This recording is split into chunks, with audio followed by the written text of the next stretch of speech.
जल अर्पित करते हुए लौह पुरुष सरदार वल्लभ भाई पटेल को, जो एकता अखंडता के परिचायक तो थे ही, साथ ही सरदार की उपाधि से उन्हें अलंकृत किया गया और एक भारत श्रेष्ठ भारत के प्रतिमूर्ति के रूप में आज हम उन्हें याद कर रहे हैं।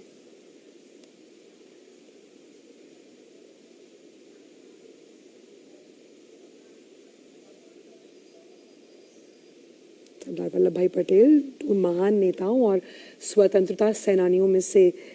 एक जिनके योगदान को आज़ादी के बाद भी भुलाया नहीं जा सकता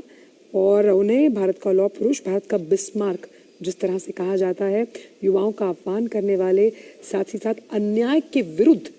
खड़ा रहने की जो एक विशिष्ट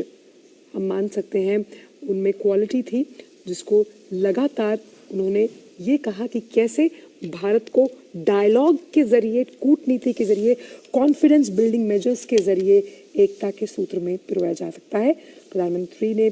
लौह पुरुष सरदार वल्लभ भाई पटेल को सोशल मीडिया एक्स पर भी अपने विचारों के प्रति श्रद्धा सुमन अर्पित किया और आज उनकी 48वीं जयंती है।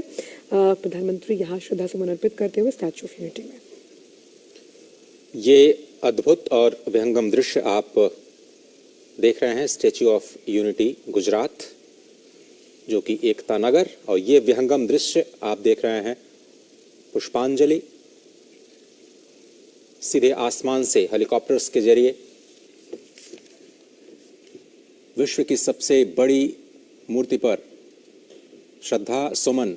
अर्पित करने का कार्यक्रम राष्ट्र की ओर से, कृतज्ञ राष्ट्र की ओर से उस तपस्वी को एक नमन, पुष्पांजलि के तौर पर। यह देखिए अद्भुत विहंगम दृश्य।